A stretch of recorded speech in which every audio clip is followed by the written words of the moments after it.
Hello friends, তো আমরা মহারাষ্ট্র চলে যাব। তো তার জন্য ওখানে একটু ঘুরতে বেরোবো 3-4 দিনের জন্য। বাড়িতে থাকবো না। তো তার আগের দিন দেখো ফুচকিটা এসেছিলো আমাদের বাড়িতে। ওর কাকাকে ওরকম করে খেলা দেখাচ্ছিল আর ও ভয় হেসে গড়িয়ে যাচ্ছিলো পুরো। তো আমরা যাচ্ছি, ফার্স্ট যাবো বোলপুর। ও আগে যে সাইটে কাজ করতো, তো সেই সাইটটা বিশ্ব বাংলা সাইট বোলপুরে, ওখানটা দিয়ে ঘোরাতে নিয়ে যাবে আমাকে। ওটা আমি দেখিনি। তো আমরা গেছিলাম, ওটা ছিল নতুন হাট পেজ। নতুন হাটের ওই দিক থেকে এসেছিলাম। আগে একটা বিশ্বমনের বাড়ি গেছিলাম, ওখানে বিশ্বমনের সাধ্যের কাজ ছিল। তো ওখান থেকে তারপর আমরা নতুন হাট দিয়েই যাচ্ছিলাম, বোলপুর গেছিলাম। তো ওখানে আমি একটু হাঁটাহাঁটি করে নিয়েছিলাম ভিডিও করার জন্য। তো এখানে এটা হচ্ছে বোলপুরের সব থেকে বড় কালী ঠাকুর। ওই জন্য একটু ওখানে দাঁড়িয়ে প্রণাম টনাম করে ভিডিও করে নিয়েছি।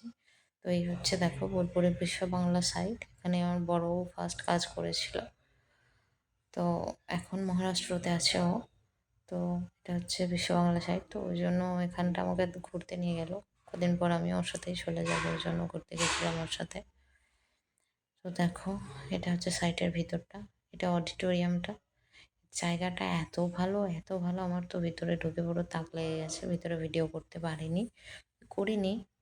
তো ভিডিওটাও খুব সুন্দর ছিল, ভাবাই যায় না ওইটুকু ঘরের মধ্যে এত কিছু। এটা বাস্কেটবল গ্রাউন্ডটা ছিল। তো এখানে চারিদিকে খুব সুন্দর কারুকার্য করা আছে, গাছ লাগানো। এই যে ছোট ছোট কাপগুলো দেখছো, এর মধ্যে ঘাস বসানো আছে। ঘাসগুলো যখন সবুজ হয়ে যায় খুব সুন্দর ডিজাইন হয়ে যায়। এটা এক ধরনের পাতাবাহার গাছ। এখানে বেশি পাতাবাহারই দেখতে পাচ্ছি। এটা একটা পুকুর মতো করা ছিল, এটাও এক ধরনের পাতাবাহার গাছ।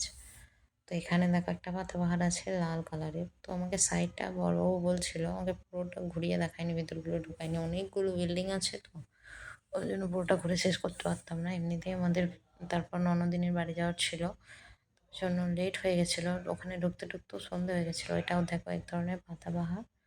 তো আমাদের সাইট ভিজিট করা মোটামুটি হয়েছে, অল্প একটু একটু ঘুরেছি। বাই।